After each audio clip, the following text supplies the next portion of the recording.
And there's new fallout from the latest release of the Epstein Files. The Justice Department is coming to the defense of President Trump, whose name is mentioned in some of the documents. And now the DOJ is facing intense backlash over the partial release, with one top Democrat even calling it a criminal cover-up.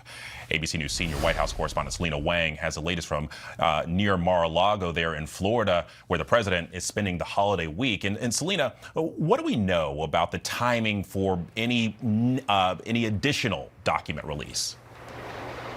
Well, the Justice Department just posted this surprise announcement saying that they've uncovered 1 million more documents potentially related to the Jeffrey Epstein case. And in a statement saying that, quote, "We have lawyers working around the clock to review and make the legally required redactions to protect victims. And we will release the documents as soon as possible. Due to the mass volume of material, this process may take a few more weeks." Now, we have previously reported, according to sources, that the DOJ had upwards of 1 million documents related to this case. So far, only about 100,000 have been made public. But look, this is only going to add to the fury from some members of Congress in both parties who say that the Justice Department is violating the law, which required that they release the full files a week ago. Instead, we have seen them dropped in tranches. There's also frustrations over the way that these redactions were made. So this is just adding more questions and fueling concerns from members of Congress about the way that all of these files are being released.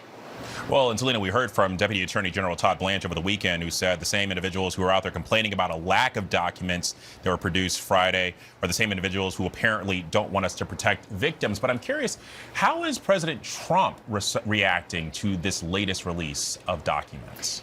Well, earlier this week at an event in Mar-a-Lago, the president tried to brush off the entire issue, saying that it's all about deflecting from the successes of the Republican Party. But look, this is something that President Trump wants to go away. He wants this story to go away, but it just will not. Remember that earlier this year, President Trump tried mightily to stop members of Congress from even voting on this bill that has forced the Justice Department to release those files. And even now that these files have begun to be released, the fury from parts of the president's base, as well as from some Epstein survivors and from some members of Congress, is only growing because of the way that they're going about the release with the redactions, these tranches of files being released in chunks.